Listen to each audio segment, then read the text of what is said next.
What up, YouTube? It's Two Fat Guys Pull Us, and before we get to our video, we wanted to let you know about our milestone giveaway for 1,000 subscribers. We are giving away an Amazing Spider-Man issue number 4. This is the first appearance of Silk, the original Sin tie-in. I'm sure everybody is familiar with this book. This is a CBCS 9.8. Oh, yeah. Yeah, so... Big boy. This book is much hotter than it was when we first bought it for the show. Yep, that's true. You insist on still giving it away, and I'm very happy to do it. You can tell that he is not. But anyway, we are giving this away when we hit 1,000 subscribers. Kick-ass, key issue, first appearance of Silk, is someone's going to win this book. So go ahead, hit that subscribe button, and let's get to the video, shall we?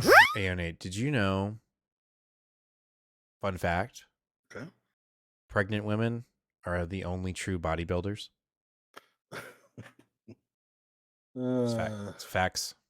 That's a funny joke. It's not a joke. That's real. That's real. They build bodies. Yes, that is literally true. You are right. I am correct. All right. Well, we'll start the show. That's what it is. What up, YouTube? It's Two Fat Guys Pull Us, and we've got another new comic book day video for you for the week of August 16th. Good jams, good vibes. It kind of feels like an itty bitty week, but there are some high expectations and some really cool books this week. So let's get into it. First up, we have Daredevil, issue number 14 from Chip Zdarsky and Giachato. And, you know, Chip left Daredevil in a pretty shitty spot. He's in hell. And everybody got away. Everybody that was trapped in hell got out except for Matt. So is this our penultimate? No, this is it. This is it. So expectations are high, and my worry that is the endings of books hopefully does not come true, which they kind of go out with a pitter patter and just kind of like, and here you go, other writer. And I don't like that. I like when the writer is able to give a definitive ending to their run and not really give two shits about handing the ball over to the next writer. Like, I don't think that's necessary. You can end the run the way you want to end it, and the next writer can just do his thing. And there doesn't have to be any continuity or connectivity. Is it nice? Yes. But I just don't think this run from Chip deserves to be put in a box like that. I hope that this run ends and you're like, fuck yeah, that was a Chip Zdarsky ending and not a, well, we'll see you on the other side on issue 1 of Daredevil next month. Yeah. And you know I know it's silly. But you know what's really frustrating? If this run hadn't been renumbered, this would have been issue 50. God damn it. That's just... Which is so silly because not only was number 1 of this volume a terrible starting point for this book, but 14 just seems, I don't know, it's just so silly. Well, and it was unnecessary. It was totally unnecessary. And I remember, I think last week it was Rock and Robbie who kind of went off on a tangent about Marvel doing that shit. And he was like, I'm just fucking pissed. I'm so pissed and stupid. And I agree with him. I totally agree with him. I do too. That being said, this cover right here by Chip Zdarsky, yo. That's nice. There's a couple good ones. I mean, cover A is awesome. I really like this one. Chip can do art? Yeah. It literally says, it says Chip Zdarsky variant with art by Chip Zdarsky. Yeah. I guess all right. This will be maybe he did it with AI art. Oh, probably that cheap stuff. No, I shouldn't do that. That's not nice. Let's keep moving. Let's just keep moving. All right, next up we have Dark X-Men issue number 1 from Fox. You know, I said it last week, and I'll say it here too. I'm giving every new Fall of X book at least 1 issue. Yep. But I am actually kind of excited for this book. I don't know some of the X-Men that are on this team, or but then there are some that I'm like, yo, that's cool. It's the one time that I see Wolverine on the book, and I'm like, that version of Wolverine looks dope as fuck. So cool about that. Love seeing Havoc, and hopefully he'll be Goo Goo Gaga over Madeline Pryor. And I love seeing Archangel there. And yo, man, I miss Gambit. And if Gambit's if he can be ruthless and just kind of mercenary-esque in this book and less of a, comedic joke. To say that I have high hopes for this book is an understatement. Like I think I'm hoping that the shift in tonal idea that Gary Jerry has instilled in the Fall of X runs true in this Dark X-Men book. So I am kind of looking forward to it. I'm looking forward to it too. This team is very, very intriguing. Besides Gambit, I can't stand Gambit, but Okay, that's okay. other than that, Steve Fox as the writer is intriguing to me as well. So, like you said, we're giving them all the first issues a chance. So yeah, and some of these variant covers are pretty sick. The Alex Ross one, obviously, that's a no-brainer. It's pretty cool, the connecting Alex Ross. But then you've got this one right here, this unknown 616 Comics anti-hero gal. This one's pretty freaking cool.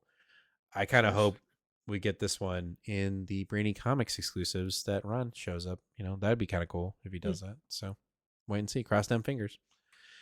All right. After that, we have another Fall of X book from Gary Jerry himself, and we have the Uncanny Avengers. We've got Captain America creating a team mainly consisting of mutants. And I like the lineup. I really do. I don't know about, I'm obviously there for Deadpool. Love Rogue being here. Love Psylocke being here. Quicksilver. Remind me of the name of the other character. I forget. Mount. Is it Mount? Monet. My experience with Monet in the current Krakoa age was not a really good one when they were doing. Don't put Monet on that book because of that book. She's way better than that. But that's just my. You should be very upset and leery of Quicksilver. That's awkward. Well, we'll see. Monet, was she integral in the? I think she was part of that group that was in Hickman's initial onboarding of Orcus, right? And then she got killed. Yeah. So if it's that, I'm happy. If it's X Corp, not so much. But I don't. Not X Corp. It's not X Corp at all. But I am very intrigued with this group, and the fact that Deadpool's on it and it's Gary Jerry, I'm really excited for this. He's a Deadpool vet, so he's gonna write him well. Yeah. Also, Psylocke. Psylocke's one of my secret. I love Psylocke. Like, she's a cool character. So yeah, it's a good team. So hopefully it'll be a good book for sure. After that, we have X-Men Red issue number 14 from Al Ewing. Issue 13 felt necessary, but it was pretty thick. Like, it was very thick, and we had Genesis essentially establishing her dominance over, her mutants, essentially, Arakko and the mutants that came from Ameth, and her kind of saying, I'm the captain now. Like, that's basically what she was saying in that issue. So we're going to get a continuation of that here, I would believe. Mm-hmm. And maybe we get a little bit more of what the hell Apocalypse is up to. And is he really behind his wife and what she's doing, or is he waiting for her to fall so that he can step in and pick up the pieces? Is that too much of an expectation for this book? Probably. But it's Al Ewing, and it is. Maybe we'll get some old school Guardians in this book too. Well, I was about to say, I love Nova being on the cover. Mm-hmm. He just won't let it go. He's like, you took my damn Guardians book. You keep writing them away, but I'm going to keep putting Nova in the middle of all of these mutants. He's like, I don't give a damn. Yeah. I love it. Yeah. I think this will be pretty fun. I'm not going to say potential pick of the week, but I think it'll be fun. Yo, I'm interrupting the video. I got to talk about our 950 subscriber goal giveaway. We are so close to hitting 950 subscribers, and when we do, we're giving away something really kick-ass. When we hit 950 subscribers, we're giving away this CBCS graded 9.8 King in Black number 5 Ryan's segment spoiler variant. So when we hit 950 subscribers, we're giving this bad boy away. So if you're not already subscribed, make sure to hit that subscribe button, ring that bell, and give us a like. Let's get back to the video. All right, let's jump over to DC with Batman Superman World's Finest, issue number 18, The Secret Origins of the World's Finest Team. We have been a huge fan of Wade kind of doing this retcon with this book, which is really awesome. But the thing that's been really, I think, lifting up this idea of what he's been doing with World's Finest has been his collaboration with Dan Mora, and we don't have him on this book. Nope. We got to go 2 issues without him. uh, you know, uh, I'm going to try really hard for that not to affect me. I'm going to say this is my potential pick of the week because of how badass Mark Waid has been doing, but that definitely is a gut punch in my opinion. It is. It is a big one, and so we're gonna have to ride through it. See if Mark Waid can carry it all. We'll have to wait and We see. say that, but Travis Moore is on the book, and he is a good artist. No, he is. His stuff has been in a lot of things we've come across recently. Yeah, it's just Dan Moore has just been doing he is the house style that we want in DC, even though he's not, and that DC house style is actually quite. Bleh. I would much rather it be Dan Mora. So I wouldn't say they have a defined one nearly like Marvel does. I don't think they do. We'll talk about it later. We'll talk about it in the live show. All right, we're jumping over to our independence. We're gonna kick it off with Boom Studios' "Something's Killing the Children" issue number 32. Yeah. So shit hit the fan last issue. Cutter absolutely lost it when she found out that her little dolly, her what's that word? Not gonna be able to think of it, but when her monster dolly was stolen, she absolutely lost her shit. We thought maybe we were gonna get some outsiders involved, but the police officer guy that was been suspicious from her the entire time, of course, got caught and his throat slit by her. So now there is essentially nobody that is going to be standing up to her besides Erica's slight little plot to try to catch her while also still trying to protect the town from a monster. So, Wow. also, by the way, there's a duplicitite monster who has taken on the exact image of Erica running around killing people. So now people think Erica is running around. So That's right. I if remember you that. She's thought got it like the couldn't get worse, it keeps getting worse. she's got the eyeball stomach, right? Something She like that. does, but only when she wants to. She can hide it. So, yeah, Okay. it's our like shit hit the fan and it's sprayed everywhere. And now we don't know what to do Okay. as a visual for you. All right. Sounds good to me. All right. Next up from Image, we have The Coal, issue number 1 from Kelly Thompson. This book has definitely been hyped up. Ron at the shop was like, yo, check this out. So, like, it's been on everybody's radar. So, if you've been living under a rock, this is one of these books that, we're going to put our neck out on the line and say, hey, maybe pick it up, check it out. If it's for you, great. If it's not, then at least you gave it a shot. It's a new number 1. You can put it in your collection in a Mylar and never look at it again until you're like, hey, sell your Coal number 1 because it's freaking amazing. But we've got a book that is being described as something that is likened to Something's Killing the Children and the Goonies. Now, I'll tell you right now, I am one of the few people in this world that doesn't get the Goonies and what is so special about it. I don't. Yeah, look at Nate's like, what the fuck? We're friends. Well, I don't. Everyone just witnessed the end of the show. I don't personally like the Goonies, so oops. But it's Kelly Thompson, and I don't. I'm sorry, I don't like the Goonies. Like, I hot take. get it, but like, yeah, like you must have like a decrepit soul. I don't have a decrepit soul. That movie is overrated and it's boring as shit. I'm sorry. Like, it's just. Did you only watch it as an adult? Yeah, I never watched it as a kid. Well, you weren't raised correctly. Sorry. No, I was. I was raised on Disney and it was amazing. Anyway, we're not getting into this shit right now. Stop it. I'm not gonna let that hinder it. Okay, I'm just saying I don't get Goonies. I don't understand why everybody fucking loves it. Like, I don't. But anyway, it's Kelly Thompson. I'm trying to be positive here. And not only is it Kelly Thompson, but it is Matea de Lulis. I cannot say his name, but the artist as well, who did that insanely killer Valkyries book. Just came out of nowhere. oh yeah, That art was just like, oh, by the way, that's a Michael Walsh cover there. This one? You just, yep. Ooh, that's probably going to be my B pickup. Okay. Michael Walsh taking care of his newborn baby, not writing silver. There's some cool ones though. I think and who's our main artist again? Matea de Lulis. Okay, cool. That's it. I like this one too, the 1 in 25. There's some cool covers. Yeah, there is. To say that there are high expectations on this book would be an understatement. I am excited for it, and I'll throw it out there because it's Kelly Thompson, and I just trust her, and I trust her writing.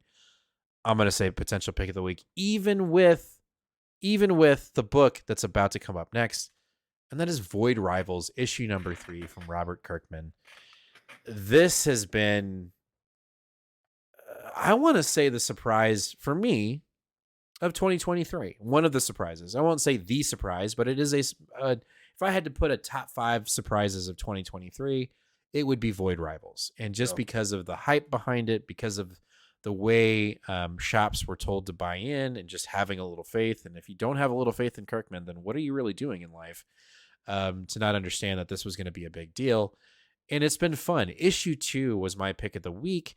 It gave us lore and backstory and built the world even thicker than it already had in issue 1, to the point that, you know, Kirkman had to know that when he made this book and he did issue 1 and he put a transformer in it, that everyone from the beginning of the run until its end are going to be like, where's Transformers?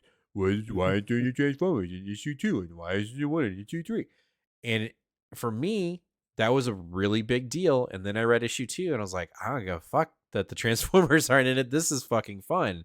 And what we're building, what Kirkman is building, feels so genuine.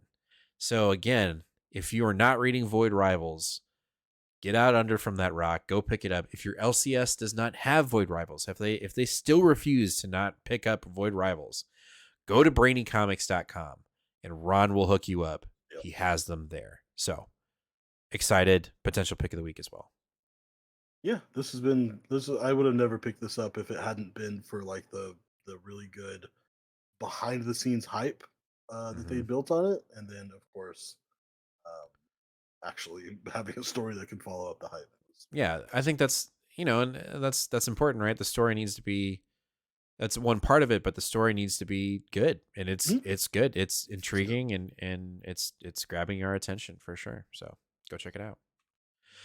All right, well, that's going to do it for this week's new Comic Book Day video for the week of August 16th. Let us know down in the comments, what are you picking up today? What are you going to read first? And what's your potential pick of the week? We'd love to know.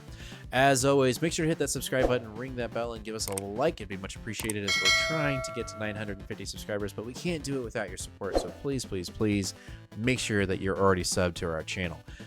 We will catch you guys live this Friday, where we will be reviewing all these books, because I'm going on vacation on Sunday, so I won't be here to do it. So we're going to have a live show, 8 o'clock p.m. Central Standard Time this Friday, for all the books that dropped on August 16th. So me and Nate are going to have to read our books extra fast so that we can have a fun review show. So if you're here live to watch that show on Friday, love to see you there. But if not, catch it as a past episode. But there will be no break in content, so you're welcome. As always, fam, be kind to one another and read more comics. Later.